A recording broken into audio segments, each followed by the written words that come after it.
അങ്ങനെ രണ്ടു പക്ഷത്തിനും അംഗചേകോന്മാരെ കിട്ടിയതോടെ നാടുവാഴി തമ്പുരാൻ വിളംബരം പുറപ്പെടുപ്പിച്ചു. പെരുമ്പറ മുഴങ്ങി.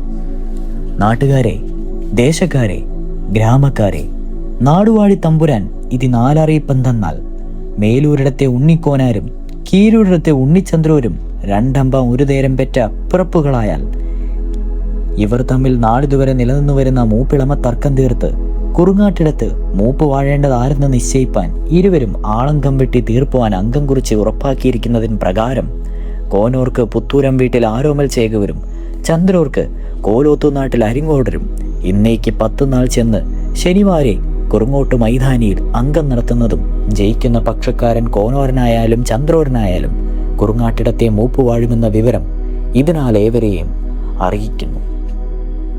ഈ വിളംബരം കേട്ട് പുത്തൂരൻ കണ്ണപ്പ ചേകവർ ചിന്തയിൽ നിന്നുണർന്ന് കണ്ണു തുടച്ചു. അച്ഛാ, ആരോമൽ ചേകവരുടെ വിളി കേട്ട് കണ്ണപ്പൻ മകനെ നോക്കി. അംഗത്തിന് ഇനി ദിവസങ്ങളേയുള്ളൂ. എൻ്റെ ചുരുക കടയിച്ചിട്ടില്ല. അതിന് നിന്റെ മച്ചുണൻ ചന്തുവിനെ ഇന്ന് തന്നെ ആളയിച്ചു വരുത്താം മോനെ.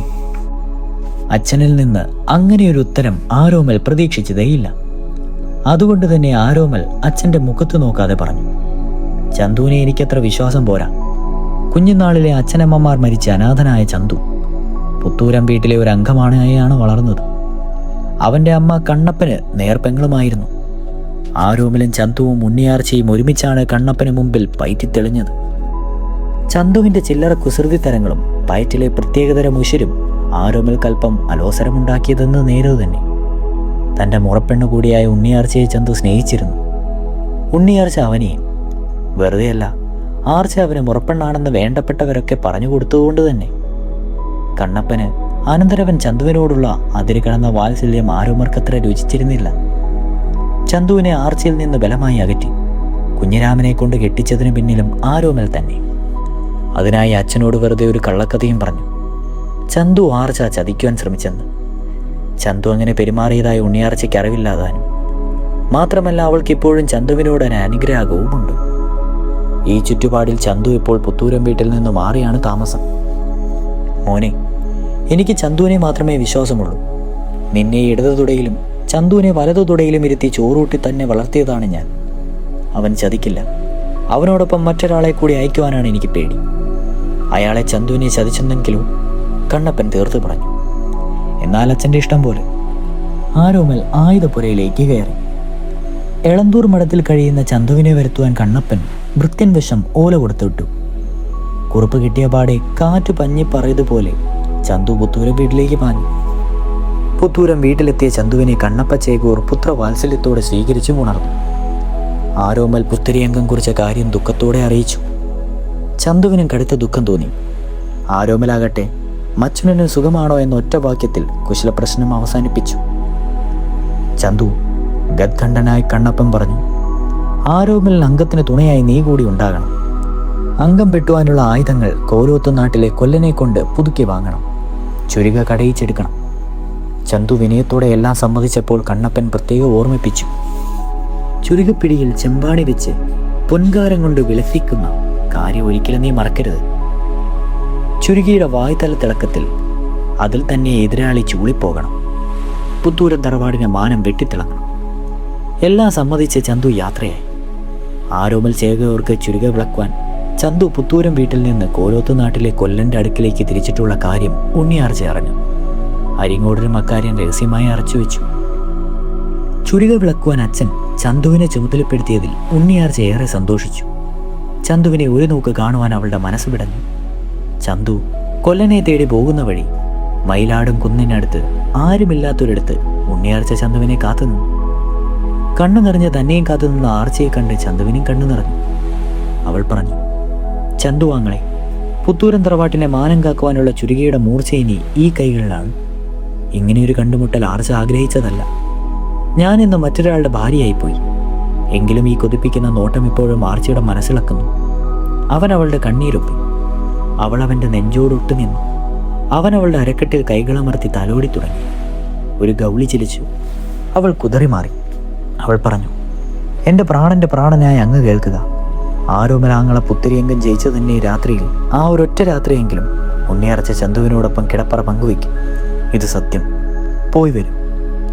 ഉണ്ണിയാർച്ചയുടെ ആലിംഗന ചൂടിൽ അയാളിൽ അടങ്ങാത്ത വികാരങ്ങളുടെ ഒരു 100 അഗ്നി പർവ്വതാലവ നിറഞ്ഞു വന്നു. വരുവാൻ പോകുന്ന ആ സുലഭരാത്രിയുടെ കുളിരിൽ അതൊന്ന് തണുപ്പിക്കുവാൻ കൊതിപൂണ്ട് ചന്തു നടന്നു. ഇതേ സമയം മറ്റൊരിടത്ത് മക്കളെ അരിങ്ങോടർ തൻ്റെ മകൾ കുഞ്ചുണൂലിയെയും അനന്തരവൾ കുട്ടിമാണിയെയും വിളിച്ചു. 2 സൗന്ദര്യത്തിടമ്പുകൾ പുറത്തേക്ക് വന്നു. അരിങ്ങോടർ ആ പെൺകുടിമാരുടെ സാന്നിധ്യം അറിഞ്ഞുകൊണ്ട് അവരുടെ മുഖത്ത് നോക്കാതെ പറഞ്ഞു തുടങ്ങി. കോലോത്ത് നാട്ടിൽ അരിങ്ങോടർക്ക് വരുവാനിരിക്കുന്ന ആളങ്കം ജയിച്ചേ തീരും. എതിരാളി പുത്തൂരം വീട്ടിൽ പിറന്ന കുരുത്താണ്. നേരംഗം കൊണ്ട് കാര്യം നേടുവാനാവില്ല. അതിനാൽ നിങ്ങളൊന്ന് മനസ്സ് വെച്ചാൽ നമുക്ക് ഈ അംഗം ജയിച്ച് പുതിയ സ്ഥാനമാനങ്ങളും പദവിയും നേടിയെടുക്കാം. പുത്തൂരം വീടുമായി രമ്യതയിൽ ഇല്ലാതിരുന്ന ചന്തുവാണ് ആരോമൽക്ക അംഗത്തുണ. ആരോമലിന്റെ ചുരിക വിളക്കിക്കുവാൻ അയാളെ കണ്ണപ്പൻ ചുമതലപ്പെടുത്തി. നമ്മൾ ചന്തുവിന് പല സഹായങ്ങളും ചെയ്തു കൊടുത്തിട്ടുള്ള കാര്യം അവന്റെ മനസ്സിലുണ്ടാകാതിരിക്കില്ല. നമ്മുടെ പടിപ്പുരനടയിലൂടെയാണ് കൊല്ലന്റെ വീട്ടിലേക്കുള്ള വഴിയെങ്കിലും നമ്മളാരും അറിയാതെ മറ്റൊരു വഴിയെ പോകണമെന്നാണ് കണ്ണപ്പന്റെ ഉപദേശമെന്ന് ഞാൻ അറിഞ്ഞു. അതിനാൽ അവൻ മറ്റൊരു വഴിയെ തിരിച്ചിട്ടുണ്ട്.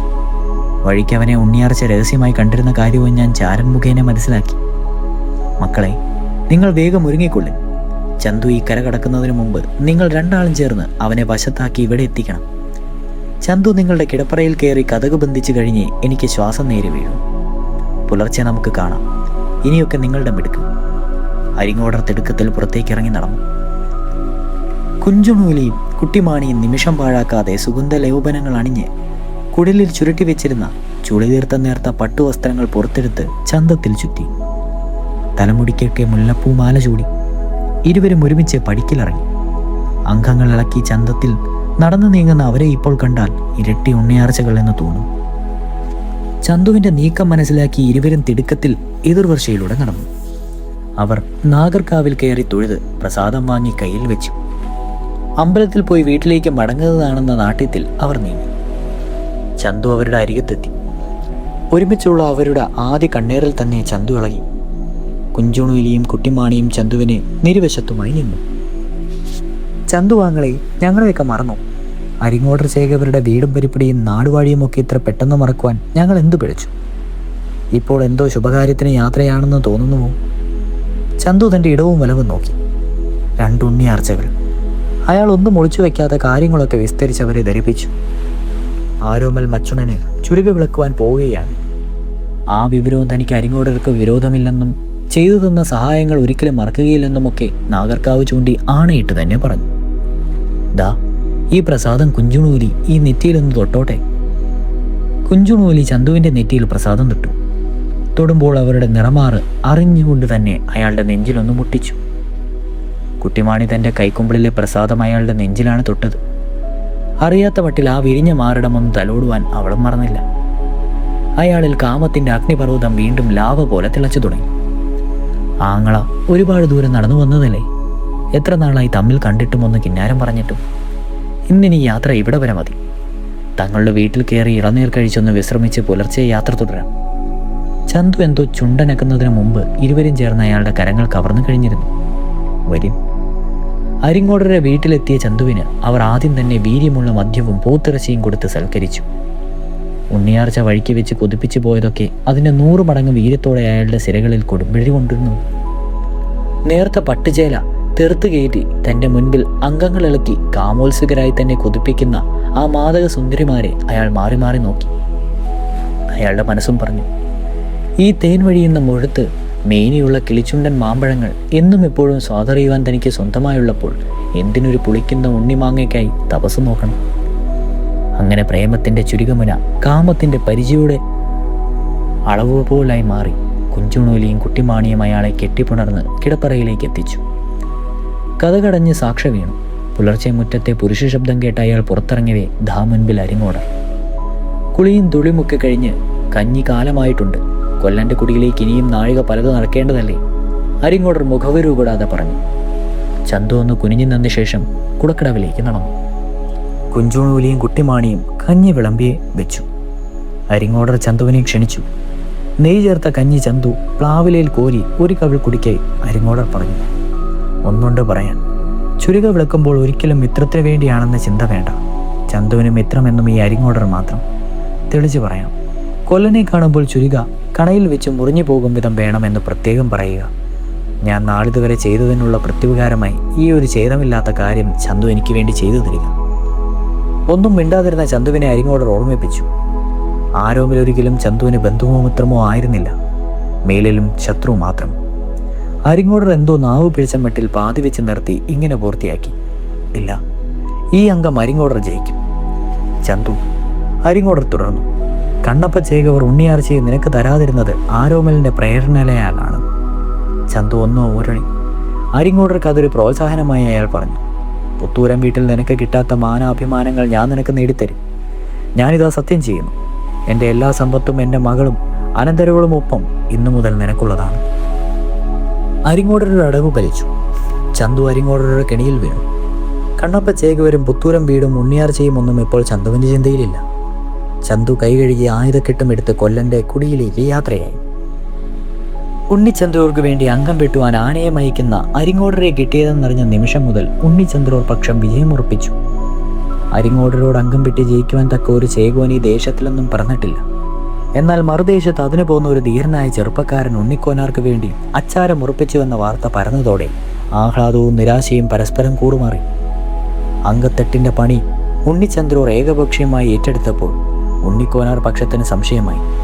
വല്ല ചതുപ്പണിയും ഒപ്പിച്ചേക്കുമോ? എങ്കിലും സ്ഥലത്തെ മൂത്താശാരിയെ ആളുകളെ എക്കാലവും വിശ്വസിച്ചിരുന്നു. പൂണൂലിട്ട ആ വിശ്വകർമ്മജൻ ഒരിക്കലും തൊഴിലിൽ വഞ്ചന പ്രവർത്തിക്കില്ല. നാൽക്കവലയിലെ വലിയ മൈതാനത്ത് അങ്കത്തട്ട് ഉയർന്നു. വെൺതേക്കും കരിമരവും പുളിക്കാതിൽ പലകയും മുളയുമിട്ടാണ് ഇത് തീർത്തത്. ആ ഒരു കൂറ്റൻ അങ്കത്തെട്ട് കാണുവാൻ മറുദേശത്തു നിന്നും ആളുകൾ വന്നു ചേർന്നു. ഉണ്ണിച്ചന്ദ്രോ ആശാരിക്ക് കനത്ത ദക്ഷിണ നൽകുവാൻ ഒരുങ്ങിയെങ്കിലും ദക്ഷിണയൊക്കെ അംഗത്തിൻ്റെ എന്ന് നാടുവാഴി തമ്പുരാനിൽ നിന്നേ വാങ്ങൂ എന്ന് തീർത്ത് പറഞ്ഞ് ആശാരി പോകുകയാണ് ഉണ്ടായത്. അന്ന് രാത്രി തന്നെ അരിങ്ങോടരുടെ നിർദ്ദേശപ്രകാരം ഉണ്ണിച്ചന്ദ്രോ മറ്റു ചില ആശാരിമാരുമായി അങ്കത്തട്ടിൽ രഹസ്യമായി എത്തി ഒരു ഭാഗത്തെ പലക മുറിച്ച് ആണി ഇളക്കി വെച്ചു. അംഗം തുടങ്ങുന്നതിന് മുമ്പ് ആരോമൽക്ക് മുൻപേ പലകയിളകാത്ത ഭാഗത്ത് താൻ കയറി നിന്ന് അംഗസ്ഥാനം ഉറപ്പിച്ചോളാമെന്ന് അരിങ്ങോടർ പറഞ്ഞിരുന്നു. പലകയിളകി താഴെ വീണ് മറുചേകോൻ ചത്താലും തോറ്റതിന് സമമാണെന്നത്രാണ് നിയമം. ചേകോരെ തേടി നടക്കുന്നതിനിടയിൽ ഇക്കാര്യമൊന്നും വേണ്ട പോലെ ശ്രദ്ധിക്കുവാൻ ഉണ്ണിക്കോനാർ പക്ഷത്തിന് കഴിഞ്ഞതുമില്ല. പുത്തൂരം വീട്ടിൽ നിന്ന് കൊല്ലന്റെ കാര്യരുമ്പത്ത മനസ്സ് അരിങ്ങോടർ തൻ്റെ കുബുദ്ധിയാകുന്ന ഉലയിൽ ഊതിപ്പഴുപ്പിച്ച് ഒരു കൊല്ലൻ എങ്ങനെയും അടിച്ചു നീട്ടിയോ പരത്തിയോ മുറിച്ചോ ചേർത്തോ ആയുധമാക്കുന്ന പരുവത്തിലാക്കിയിരുന്നുവെങ്കിൽ ഇപ്പോൾ ഇതാ കൊല്ലക്കൊടിയെടുത്തപ്പോൾ അത് വീണ്ടും തണുത്തുറച്ചു തുടങ്ങി. ചന്തുവിൻ്റെ ചിന്തയ്ക്ക് ചാഞ്ചാട്ടം വെച്ചു. അങ്കത്തട്ടിൽ അരിങ്ങോടർ വീണാലും ആരോമൽ വീണാലും കുഞ്ചുണൂലിയും കുട്ടിമാണിയും എക്കാലവും തൻ്റേത് തന്നെ. എന്നാൽ ഉണ്ണിയാർച്ച അങ്ങനെയല്ല. ആരോമലിൻ്റെ തോൽവി അല്ല, മരണം ഉണ്ണിയാർച്ച സഹിക്കുകയില്ല. മാത്രമോ കണ്ണപ്പ ചേകൂർ മടിയിലിരുത്തി ഇരുട്ടുവെട്ടിയ ചോറിന് കൂറില്ലാത്തവനായി ചന്തു എന്ന ആളുകൾ പറയും. മറ്റാനുള്ളത് പുത്തൂരം വീട്ടിൽ ചന്തു എന്ന തൻ്റെ മേൽവിലാസം നിലനിൽക്കണം. ഇല്ല, ഒരിക്കലും താൻ ചതി ചെയ്യില്ല. ആരോമൽ ജയിക്കണം. ഒരു രാത്രി പുത്തൂരം വീട്ടിൽ ചന്തുവായി തനിക്ക് ഉണ്ണിയാർച്ചയെ അനുഭവിച്ച് കൊതി തീർക്കണം. ഇങ്ങനെ ചാഞ്ചാട്ടമുള്ള ഒരു മനസ്സിനടിമപ്പെട്ട് ചന്തു കൊല്ലക്കൊടിയുടെ പടി കടന്നു ചെന്നു.